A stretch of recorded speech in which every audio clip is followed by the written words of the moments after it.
And welcome to Tucker Carlson Tonight. Imagine the pandemonium at Soul Cycle Studios across the Northeast this morning when Tony Fauci announced his retirement. Ugly doesn't begin to describe it. Picture the chaos, if you can, in the organic chaga aisle at Whole Foods in Brookline.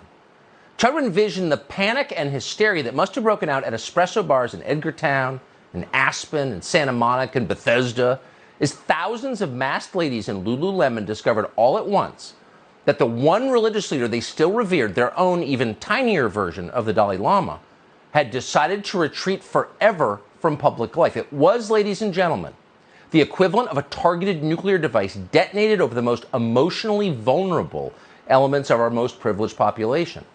You can picture the carnage, the wailing, the swooning, manicured hands clutched to breasts, then fumbling for Xanax and expensive handbags.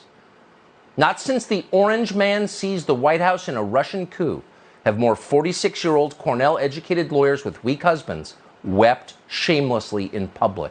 There's not enough rosé in Napa to quell that pain. And it wasn't supposed to be this way. It never is supposed to be this way. Just a month ago, St. Tony suggested to his followers he'd be around another 2 years, at least, living at public expense as the highest paid federal employee till the end of Joe Biden's first, but hopefully not last term. And you know what that meant? It meant many more spreads in Teen Vogue, many more interviews on NPR, many more tips on masking. Is 3 enough? And of course, more vital guidance on how to celebrate the holidays. Which relatives should we ban from Thanksgiving this year? Dr. Fauci will know. Oh, but not anymore. That's all gone.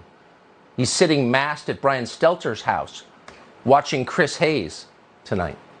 Because this morning, Tony Fauci announced his abdication. Quote, "I will be leaving these positions," there was always more than one, "I'll be leaving these positions in December of this year to pursue my next chapter of my career," he said. The next chapter of his career? He's only 81. Some of us had hoped he'd be around another 40 years. But he's leaving so soon, too soon. Why? What's going on here?